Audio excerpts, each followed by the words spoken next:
ಕುಟುಂಬಕ್ಕೆ ಬರುತ್ತೆ. ನಮ್ಮ ಕುಟುಂಬ ಮಾತ್ರ ಅಲ್ಲ, ಇಡೀ ಕುಟುಂಬಕ್ಕೆ, ನಮ್ಮ ಎಲ್ಲ ಸ್ವಂತದವರಿಗೂ ಕೂಡ ಅದೇ ಸುಖ ಸೇಮವನ್ನ ದೇವರು ಕೊಡ್ಲಿಕ್ಕೆ ಶಕ್ತನಾಗಿದೆ. ನಂಬವರು ಮಾತ್ರ ಕೈಗಳ ತಟ್ಟಿ ದೇವರಿಗೆ ಮಹಿಮೆ ಸಲ್ಲಿಸೋಣ.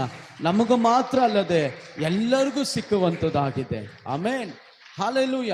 ಅದಕ್ಕೆ ದೇವರು ಹೇಳಿದ್ರು ಅಪೊಸ್ತಲ ಕೃತ್ಯದಲ್ಲಿ 16:31 ಹೇಳಿದ್ರು, ನೀ ನಂಬಿ ದೀಕ್ಷಾಸ್ನಾನ ಎತ್ಕೊಂಡ್ರೆ ನೀನು ಮಾತ್ರ ಅಲ್ಲ, ನಿಮ್ಮ ಮನೆಯವರೆಲ್ಲ ರಕ್ಷಿಸಲ್ಪಡುತ್ತಾರೆ.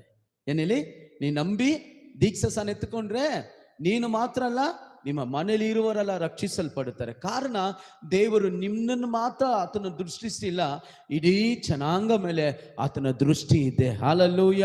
ಎಷ್ಟು ಜನ ನಂಬ್ತಾ ಇದ್ದೀರಾ? ದೇವರ ಸಂಕಲ್ಪ, ದೇವರ ಉದ್ದೇಶ ಏನಂದ್ರೆ ಎಲ್ಲ ಜನಾಂಗ. ಆಮೇನ್, ಹಾಲೆಲೂಯ. ನಾವ್ ಹೇಳ್ತೀರಿ ಆ ಜಾತಿ ಈ ಜಾತಿ, ಅವನು ಇವನು ಅವಳು ಇವಳು ಅಂತ. ಇಲ್ಲ, ದೇವರ ದೃಷ್ಟಿ ಎಲ್ಲರ ಮೇಲೆ ಇದೆ.